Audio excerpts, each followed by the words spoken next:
The next speaker is Dr. Tapas Kumar Sahu, sir. Sir is an Associate Director and Head Critical Care, Medanta Hospital, Ranchi.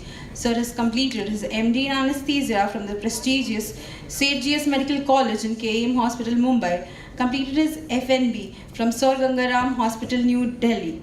Sir will be sharing his perspective on the topic of acute pancreatitis in view of critical care perspectives.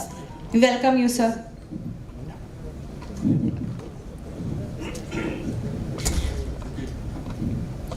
Yes, you connected. Good afternoon, organizers. First of all, I must congratulate the Indian Society of Gastroenterology Bihar and Jharkhand chapter for conducting this conference in this, I think, excellent the auditorium. And thank you, Dr. Pranam Mandal sir and Dr. Jayant Ghosh and the organizers for giving me the opportunity. I may look like one apple in the orange basket of a gastroenterologist because I am from critical care, and I will be discussing something which is we don't want that type of patient in the ICU struggling with the few options of the management. So to start with, let's give a very good perspective, the good, the bad and the ugly. The good things, when the patient is diagnosed early, in time, and well managed, and the patient recovers completely. The bad, when the patient will be maybe mild to moderate grade of pancreatitis, stage in the ward, hospitalized, again gets good management and patient recovers well. But the ugly things land up in critical care, and that's why maybe the ugly part is the multidisciplinary approach that is needed in a case of severe acute pancreatitis, and a very well chosen topic in Indian Society of Gastroenterology conference. So I will start with an interesting case that would be more related to critical care angle. Most of the things have been discussed. I don't want to, again, I will be overlooking the slides because it would be something I cannot take the critical care angle completely out of the medical management as such. But yes, we will be only focusing to the core critical care that would be relevant to our ICU practice. 55-year-old gentleman, chronic alcohol abuse, 4 days history of severe epigastric pain, vomiting, and most important thing, patient presented with hypotension. The first day emergency, the initial presentation is 80/50 blood pressure. You have shifted to medical ICU immediately from ER after initial stabilization and resuscitation. In MICU, patient is having SpO2 of 88% on high flow oxygen, require intubation immediately. So you have done all the major basic resuscitation part, keeping the track of A, B, C. Now you have started on high vasopressor within 4 hours of admission to the medical ICU, and the more problem is now urine output is also dipping.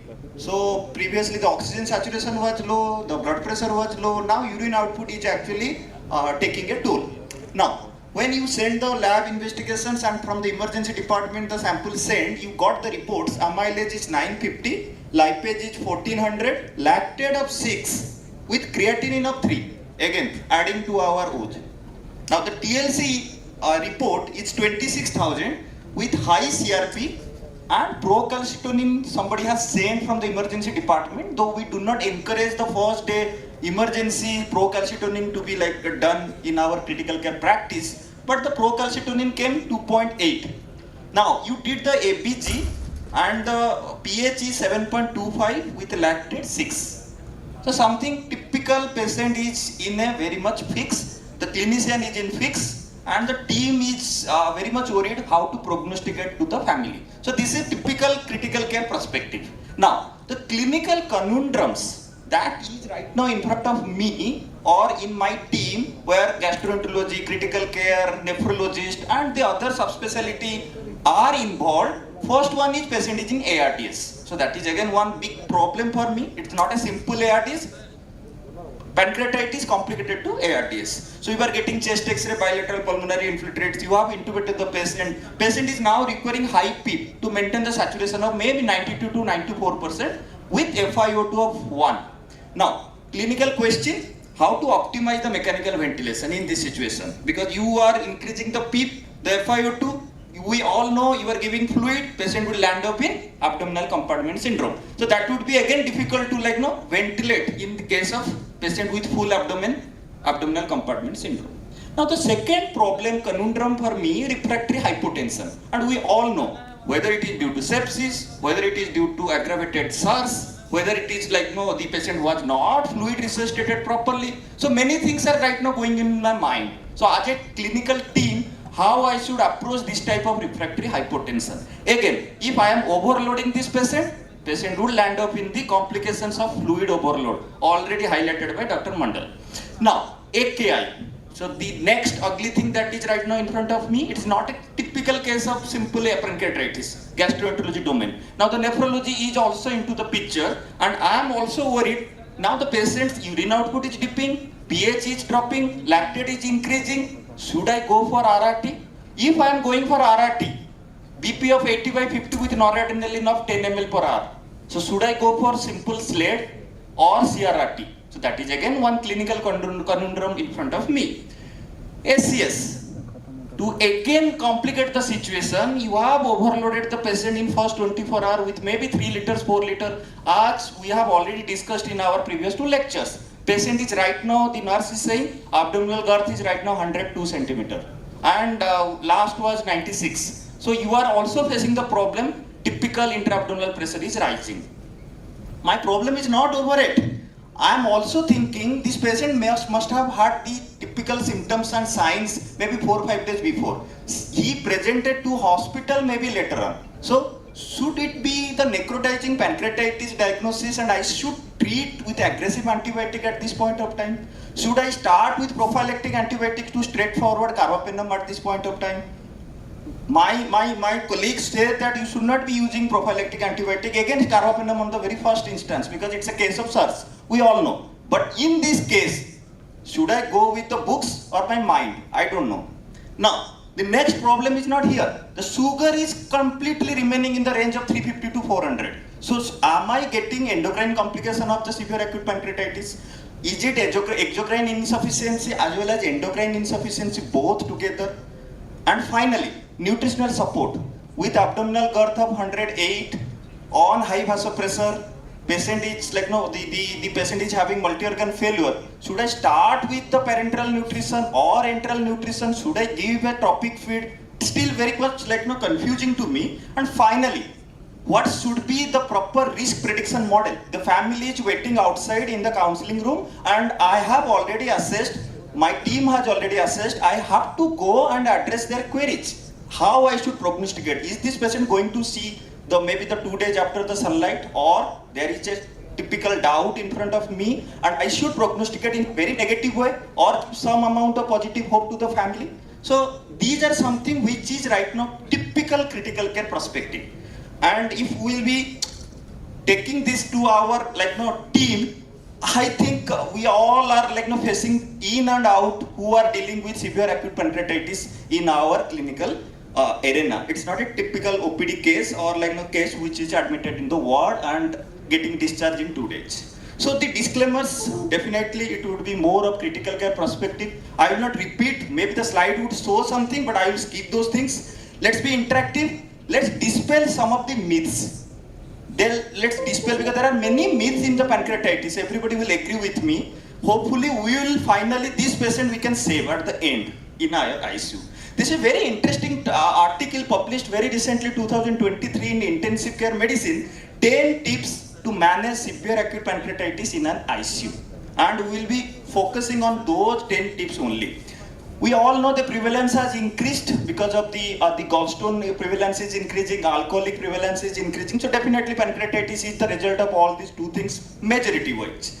Majority of patients, to our relief, they will present with mild interstitial edematous pancreatitis. So they would be recovering, we all know. But more than 10% would develop, those would be the ugly cases that I have shown in my picture. And that patients need to be ICU admitted with proper multidisciplinary backup has to be there.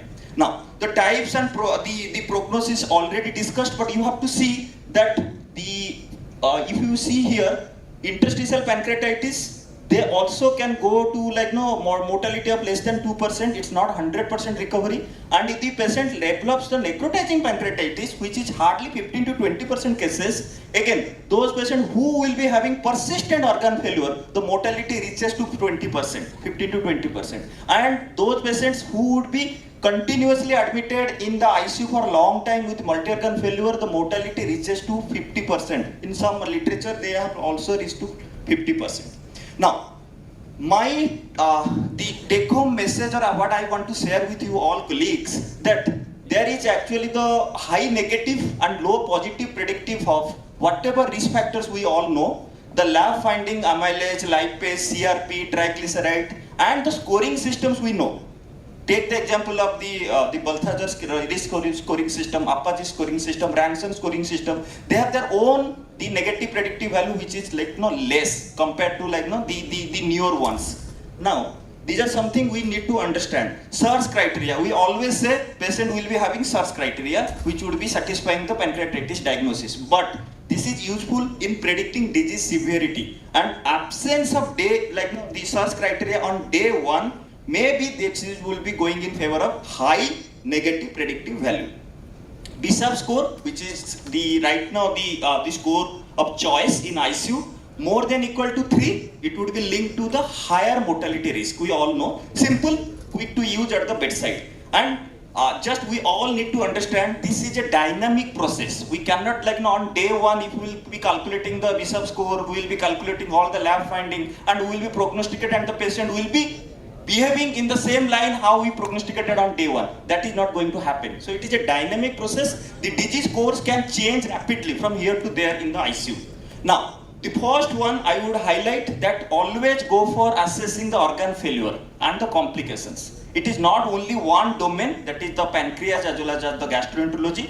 The pancreatitis is the notorious to develop multi-organ failure and involving the side-by organs. So sometimes pancreas is the abdominal tiger.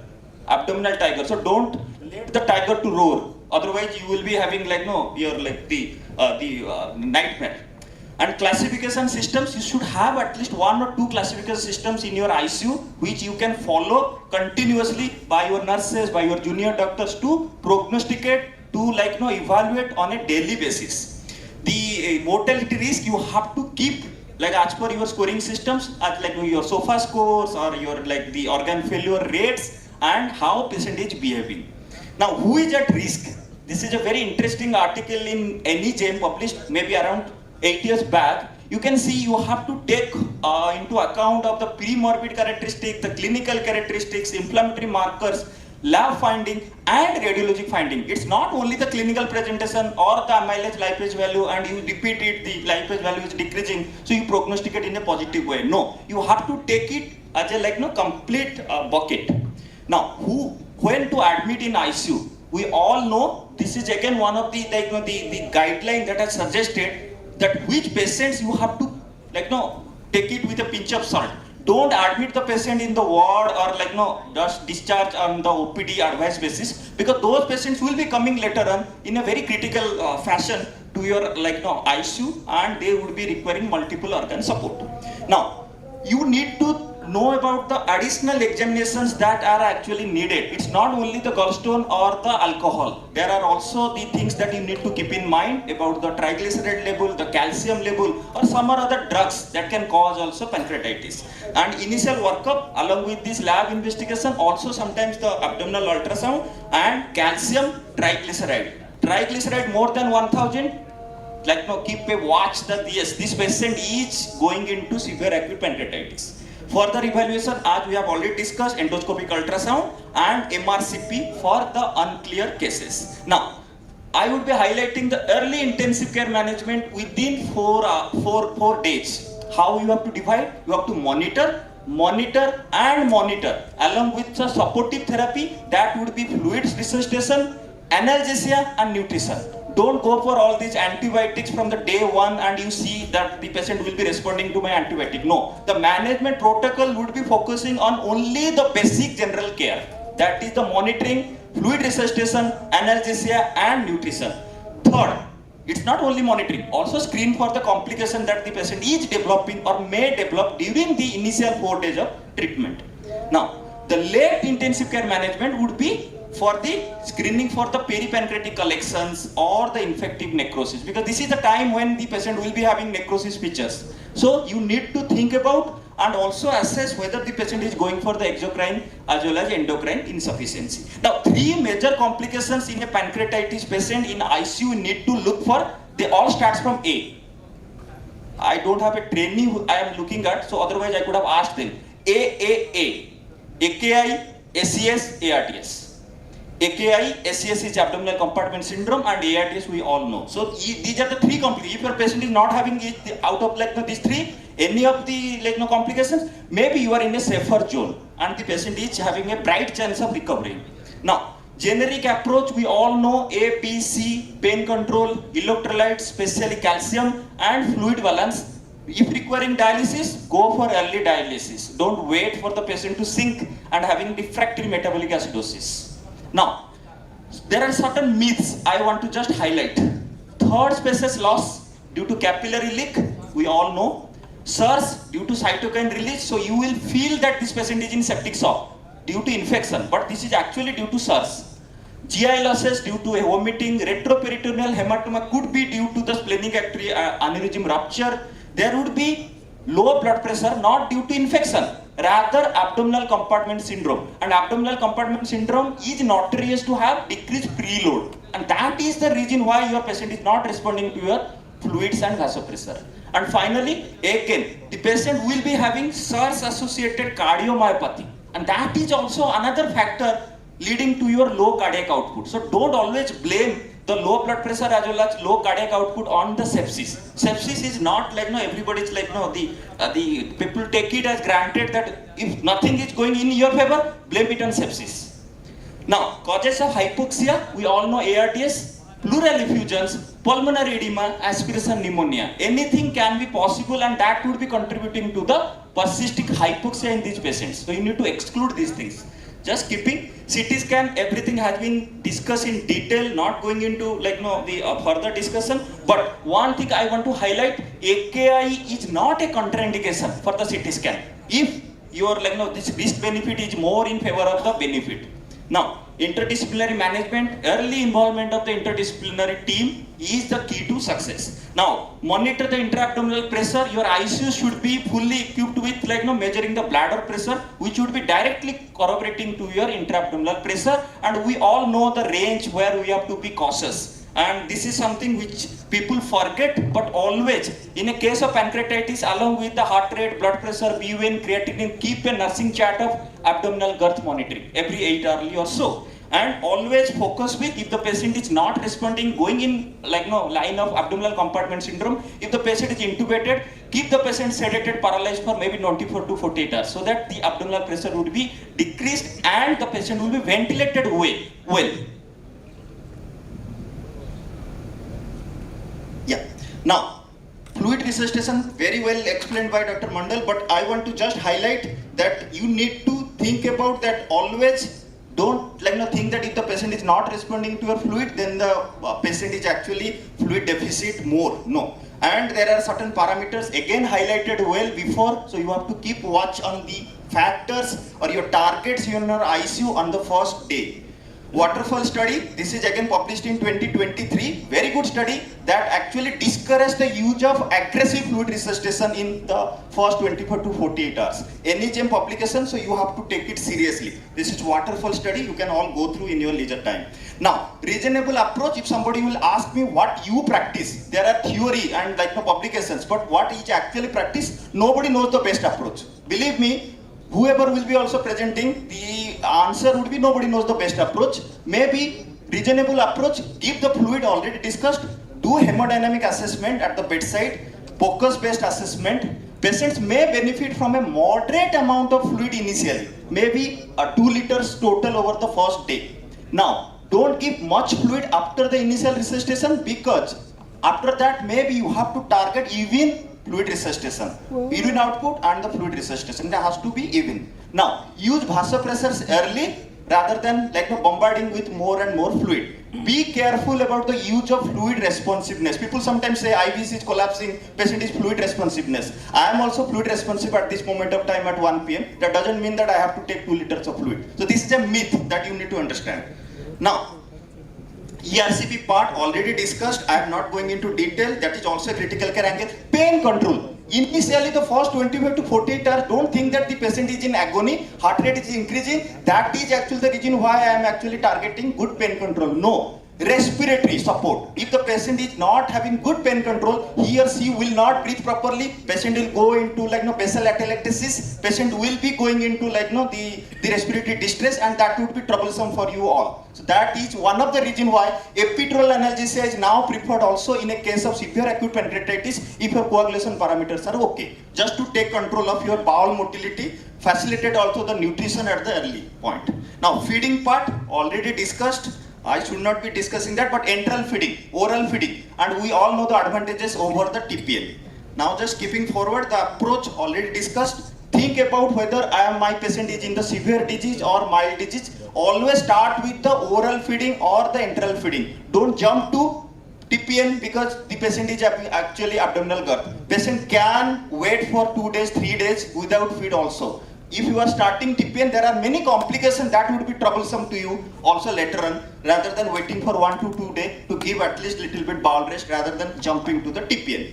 Now, antibiotics, this is the statement that I want to highlight. We all say a lot of things, don't give prophylactic antibiotics, but everybody, I would bet, I have also started antibiotic in my ICU in a case of mild pancreatitis. So believe me, damned if you do, damned if you don't. So people would be having critics if you are starting. If you don't start also, your colleague will say that he is actually waiting for the patient to die, taking charge.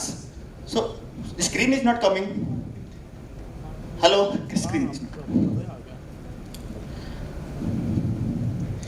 So yes, for the theoretical purpose and for the greater mass here, I would also use the statement, diplomatic statement, avoid use of prophylactic antibiotic. But yes, you need to remember the physiologic principle. Why you are not using prophylactic antibiotic? Because they do not prevent infection or reduce mortality. That is clear.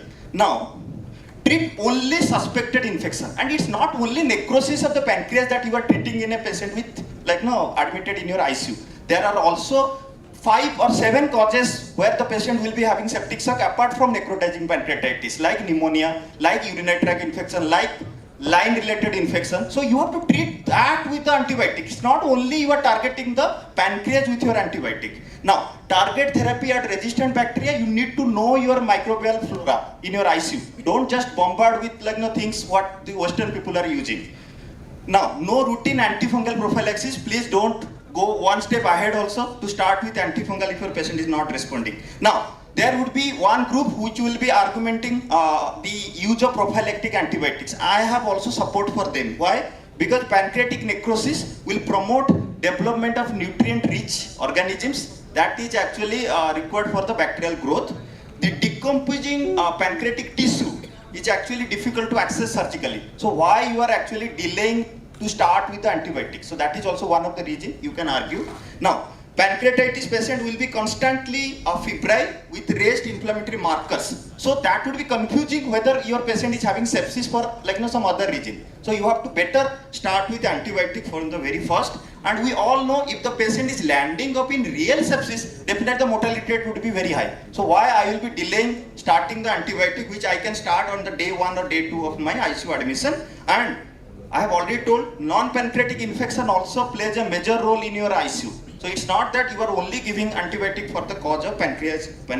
And finally, one argument, everybody gives antibiotic, so it appears to be a standard of practice despite the published guidelines.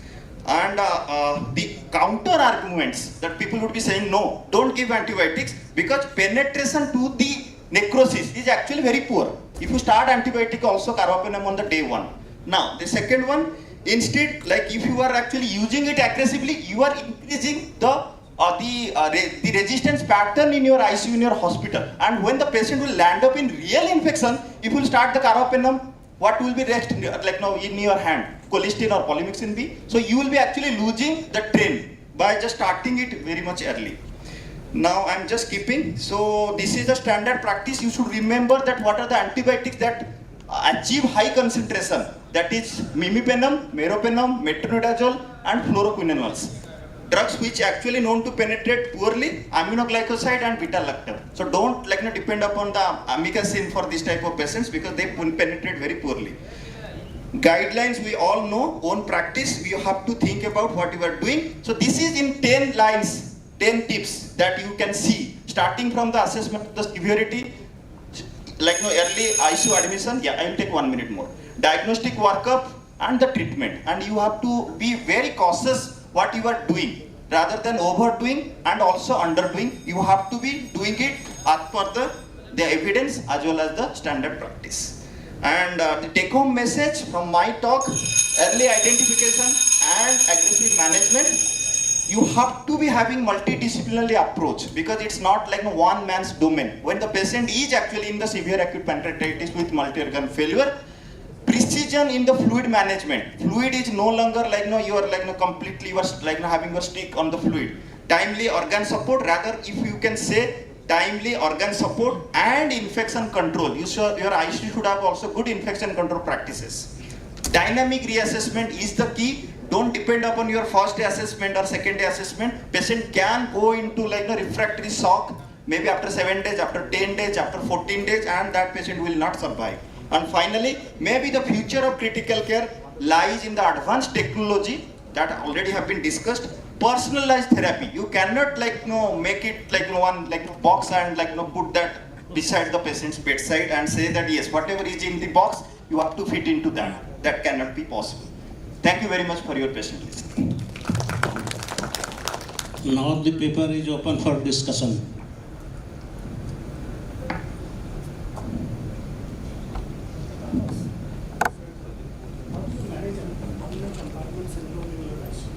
Yeah. So abdominal compartment syndrome, as the name suggests, it's having a compartment features. So you have to take all the necessary steps where the patient's abdominal pressure is not increasing. Like if the patient is intubated, so you have to keep at least the patient not fighting with the ventilator, because definitely your diaphragm is actually elevated with your abdominal compartment syndrome. You have to give proper sedative analgesic if you are also concurrently having ARDS. So you have to at least give 1 or 2 days time. Then give sedatives, analgesics properly. Then put the NG tube or NJ tube. We all do that so that at least we have to remove the contents initially, because that is actually creating the problem. And take care of the other organs that are actually affected by your abdominal compartment syndrome. And the most notorious and the nearest organ to the abdomen is inside in the abdomen is the kidney. So you have to take control of the fluid assessment part, because whatever the normal, the IVC assessment, other things we will be doing for the normal patient, in a case of abdominal compartment syndrome, you will not get a good corroboration with the clinical picture that you are doing in a very stable patient. So that also you need to see. Your intravesical pressure that I have already told, you have to measure it definitely and see that it is actually increasing or decreasing with your all measurements, and then evacuate the bowel. If you are thinking that yes, the patient has to be put some laxatives and take care of the bowel rest, or taking care of the other nutrition part, if you have to give some time for the bowel rest, please give it, rather than again loading your abdomen which is actually injured and under pressure. Don't give more pressure. And the last thing, maybe you have to take the early surgical consultation. If still the patient is not referring or responding to your treatment, maybe just opening the abdomen and at least relieving the pressure so that your other organs are getting perfused. That is the whole reason. It's not like you are treating the abdominal compartment syndrome with the exploration. Rather, the kidney perfusion is getting better. That should be your priority. Excuse me, any role or rationale of giving calcium gluconate? Sir, if you are getting your calcium level to be low, definitely severe low, and that you are thinking that because of this saponification thing, but now people are depending upon the lab report, which is actually the total calcium, but we need to see the ionized calcium. So that should be your target. And if your calcium remaining low despite your whatever management, definitely we have to give the calcium, because that is one of the things that will be also having your ECG features and other clinical hemodynamics. Does it reduce the abdominal pain also? Sorry, sir? Does this therapy reduces the abdominal pain? So there is no direct correlation with calcium with abdominal pain. You have to anyway depend upon your analgesics for the abdominal pain. One question, Dr. Tapas. Any role of, as you've shown in the patient, he's an alcoholic, maybe he might be having a background of CLD or hypoalbuminemia. So with the setting of an increased intra-abdominal pressure and ACS, can we give albumin in these sort of cases? Yeah. So again, very excellent question. Though albumin is not the direct way of treating, because the colloids and crystalloid sir has also showed that crystalloid always wins over colloids in the fluid resuscitation. But this is a typical case of CLD where you cannot bombard more fluid, and the patient may look like intravascularly depleted. And we all know albumin can help in maintaining the oncotic pressure, plasma oncotic pressure. So in that situation, maybe you have to give albumin, which would be less in volume, rather than if you are actually thinking to give more fluid, that will be actually increasing or aggravating your abdominal compartment syndrome. And albumin plus Lasix infusion, maybe that would be improving the renal perfusion as well as clearing the metabolites. That could be also one of the approach. Sir, I have a suggestion that we are running short of time. Yeah. So we have to very quickly wrap it up. Yeah. Because live session will be started, otherwise we won't be able to complete the conference. Thank you. Thank you, Dr. Tapas, for your excellent presentation for a very common disease like pancreatitis, which we get and treat every day in our clinics. Thank you, Dr. Tapas. Thank you, sir. Thank you.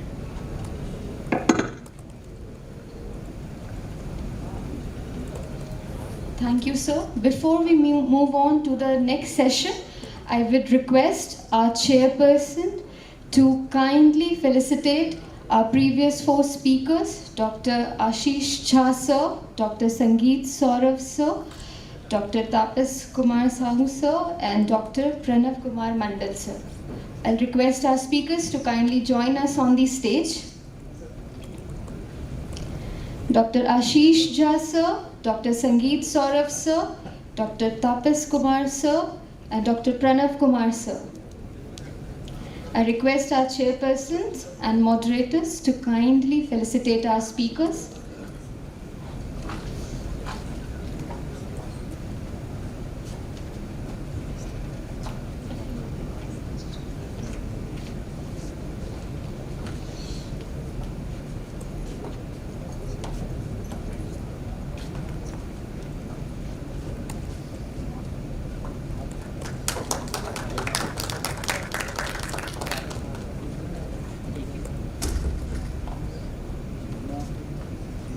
I request our chairperson to felicitate our moderators.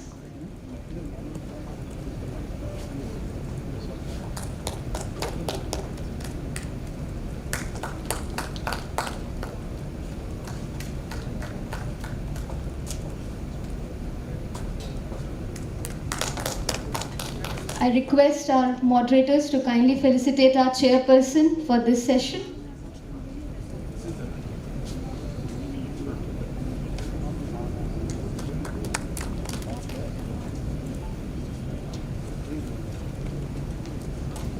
A slight deviation from the prescribed schedule.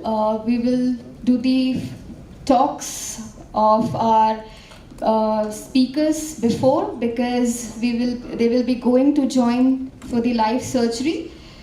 So for the next session, I would request our chairperson, Dr. M.L. Prasad sir, Dr. S.B. Khalko sir, and Dr. Vijay Shankar sir to kindly join us at the dais. I would request our moderators, Dr. Vijay Kumar sir, Dr. Avinash sir, and Dr. Divakar sir to join us on the stage.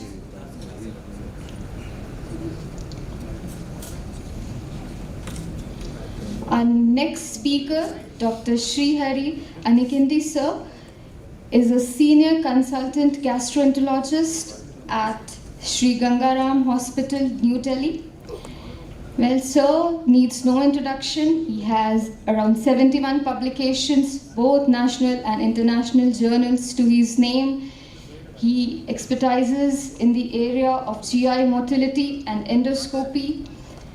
He has been bestowed with prestigious awards and is affiliated to prestigious societies like the European Gastroenterology Society, the Society of Gastroenterologists of India, the European Society, the Japanese Society of Gastroenterology. So I would now request Sir to kindly come on stage. He will be speaking on the topic motility disorders beyond achalasia cardia.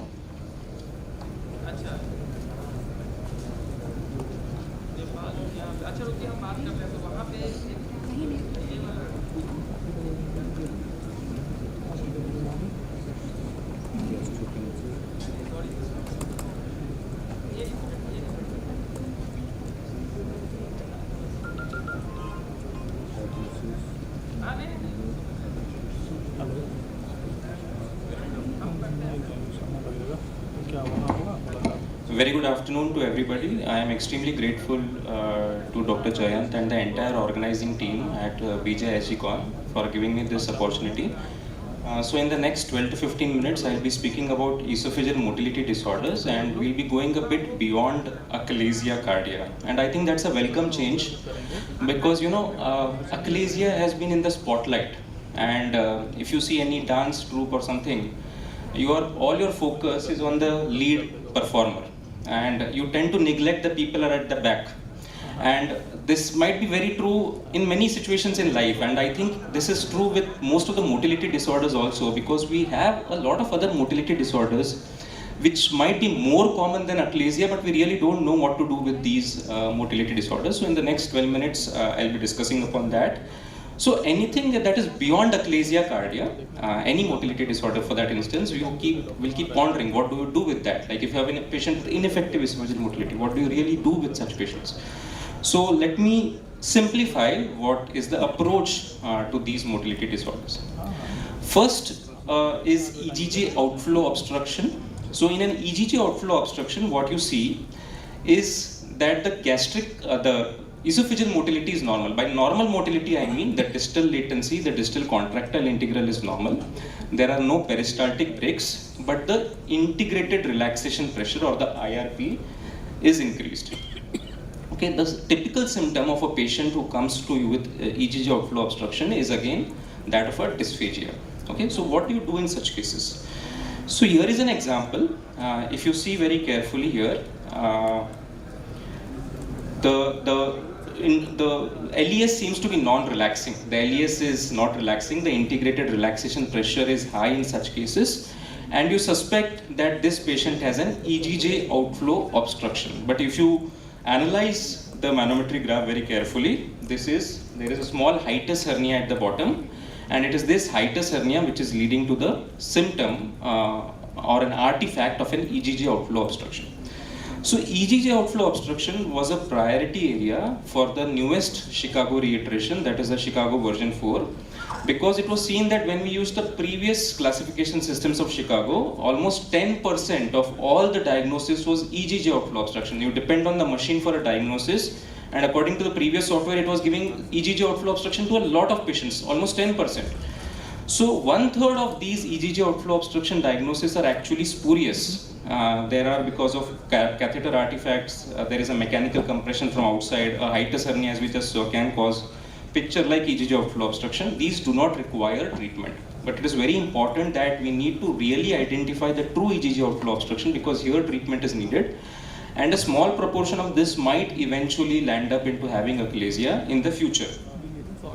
So whenever you have an EGJ outflow obstruction patient, it is always recommended that you change the patient's position and see what happens to the graph. So here is an example where on the right lateral position, you are seeing a picture like EGJ outflow obstruction. You see the LES here is not relaxing, but change the patient's position to upright, the LES seems to be perfectly relaxing, and this was an EGJ outflow obstruction because of a catheter artifact. So for a conclusive diagnosis, now it is very clear that only a single manometric diagnosis of EGJ is never considered conclusive. You have to have 3 criteria. In the manometric diagnosis, you should have an elevated IRP in both the primary as well as the secondary positions. and more than 20% of the swallows should show some intrabolus pressurization. Patient should have clinically relevant symptoms like dysphagia or chest pain, and there should be at least one additional supportive diagnosis like a time barium esophagogram or a endoflip. I cannot comment more on the importance of doing a good retroverted examination for any patient who comes to you with a suspected diagnosis of EGJ outflow obstruction. Just to give you some examples, this was one recent case where we saw where the manometry showed a finding very typical of an achalasia or a pseudoachalasia. The endoscopy also, for the naked eye, in the preliminary thing, you might not see something which is very significant, but if you see very carefully, the mucosa seems slightly abnormal. The EUS picked it up, there was thickening of the musculature, and the FNA from this area showed an adenocarcinoma. The next entity is a distal esophageal spasm. So in a distal esophageal spasm, the typical symptoms that the patient has is dysphagia, which tends to be intermittent in nature, and they would be presenting with recurrent episodes of chest pain. The manometry findings in such cases is the IRP is normal, the distal latency is low. Low distal latency means the contractions are occurring in a premature fashion. The distal contractile integral is normal. So whenever you have a diagnosis of distal esophageal spasm, always remember a few things. It is important to note that pure distal esophageal spasm is an extremely rare diagnosis. Usually, more often than not, it is part of a type 3 achalasia cardia. In a type 3 achalasia cardia, you have a high IRP plus a low distal latency. Okay, distal esophageal spasm are very often secondary to reflux diseases. So you need to treat your reflux before going in for any major endoscopic or a surgical intervention for DES. Opioid use can be a cause of DES, and whenever you are doing manometry, you take 10 swallows. More the number of swallows are showing a picture like DES, more is the probability that it is actually DES. If you have one odd swallow which is showing a picture of DES, again go back and rethink if you are doing the right diagnosis or not. The common problem that you do when we diagnose DES is to place the contractile deceleration point or the CDP, which has to be placed in a certain fashion, because your DES, the diagnosis of DES depends upon the placement of the CDP localizing pointer. So the CDP should be on the 30 millimeter isobaric contour, and it should be within the 3 centimeters of the lower esophageal sphincter. Many times you have a step ladder kind of a peristalsis, and there you're not very certain where to place the CDP pointer. So your CDP should be on the 30 millimeter isobaric contour, and it should be within the 3 centimeters of the lower esophageal sphincter to be placed right. Then comes the entity called jackhammer esophagus. So again, patients with jackhammer present to you with dysphagia, which is often intermittent, and they come to you with non-cardiac chest pain. Here the manometry findings are a normal integrated relaxation pressure, a normal distal latency. What is different is the DCI. The DCI gives us an indication of how vigorous the contraction is. So any contraction which is more than 8,000 in amplitude is abnormal, and that indicates a hypercontractile esophagus. So basically jackhammer, not all jackhammers are hypercontractile esophagus. Basically it's a subset of jackhammer esophagus.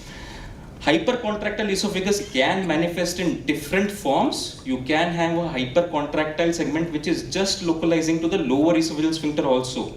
So you do not have a very classical jackhammer pattern in all these patients. You can have a hypercontractile segment just localizing to the near the LES, as you can see in the third graph.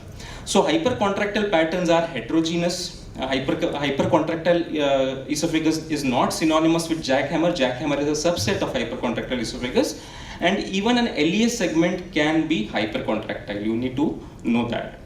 So there was a very interesting study published, a Japanese study which I came across. 89 patients with jackhammer esophagus, and they found that 21% patients with jackhammer, they could actually see esophagitis. So managed most of them conservatively, and 77% of these patients showed a spontaneous resolution. The point I wish to highlight here is that now with the availability of POEM, there would be a tendency for us gastroenterologists to offer POEM to all these hypercontractile disorders. But if you see the data, POEM works very well for achalasia cardia. It works well for type 3 achalasia cardia. But the outcomes for distal esophageal spasm and jackhammer are not very good. I'm sure Dr. Kapil will be covering that.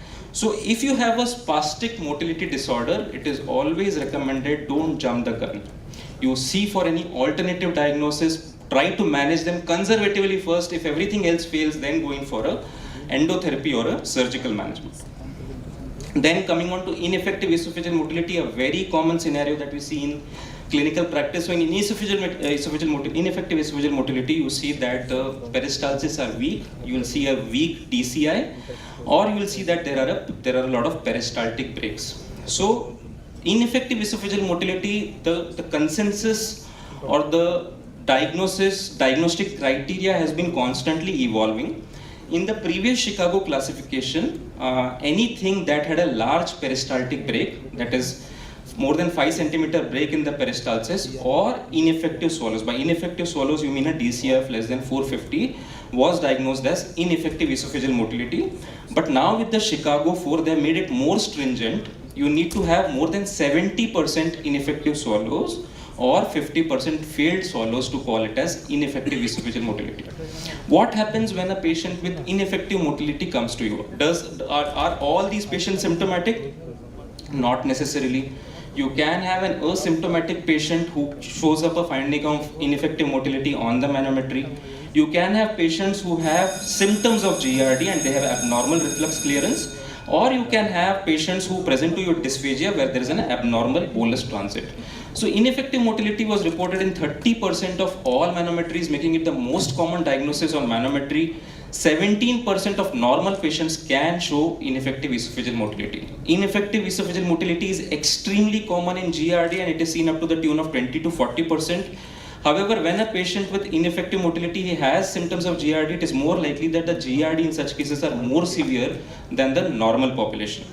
This question is always asked, what comes first? Does the GERD lead to ineffective motility, or ineffective motility leads to GERD? We don't have very robust proof, but there was a study which reported that in patients with ineffective motility, the median age of patients who had a normal pH study was lower than median age of patients who had proven GERD. That means ineffective motility came earlier than GERD, but mind you, these are non-prospective studies. Another thing that we routinely follow is that a patient with ineffective motility would not offer a 360-degree fundoplication, but now it is clear that only ineffective motility does not predict post-fundoplication dysplasia. You need to do something called as a multiple rapid swallows. When you do multiple rapid swallows, you see for whether there is a post-MRS augmentation or not. So if a post-multiple rapid swallow augmentation of the DCI is not there, this is the strongest predictor that this patient will land up with post-operative dysphagia if you give him a 360-degree fundoplication. So how do you treat these patients? An ineffective esophageal motility, search for GERD. If there is GERD, you treat him on the lines of GERD. You don't have to do anything else for the ineffective motility. If it is idiopathic, if there is no GERD associated, the options of treatment are not very clear and they might be restricted to some prokinetic agents. Absent contractility again, so this is a typical symptoms here are dysphagia and heartburn. The manometry findings are 100% absent peristalsis. So absent contractility is not seen very commonly in normal people, unlike ineffective esophageal motility. GERD can be seen in 3.3% of patients. It is very common in a lot of connective tissue disorders, especially scleroderma. The most important thing is that type 1 achalasia cardia can mimic an absent esophageal contractility. So this is the most important thing that we need to find out if this is actually an absent contractility or a type 1 achalasia cardia, because 25% cases this can be misdiagnosed. So here your rapid drink challenge, a test called rapid drink challenge, where you ask the patient to drink 200 ml of water during the manometry, and it is likely to throw up that an increase in the IRP with such cases, these patients are actually type 1 achalasia cardia and not absent contractility. Time barium swallow again is an important test here. When the time barium swallow is abnormal, it is type 1 achalasia cardia. In absent esophageal contractility, the time barium esophagogram is normal. So ladies and gentlemen, my take home message is that esophageal motility disorders are heterogeneous. The non-achalasia disorders are actually more prevalent than classical achalasia. It is important that you understand the manometry evaluation and management principles for accurate diagnosis and treatment, and it is time to see beyond the spotlight. Thank you so much.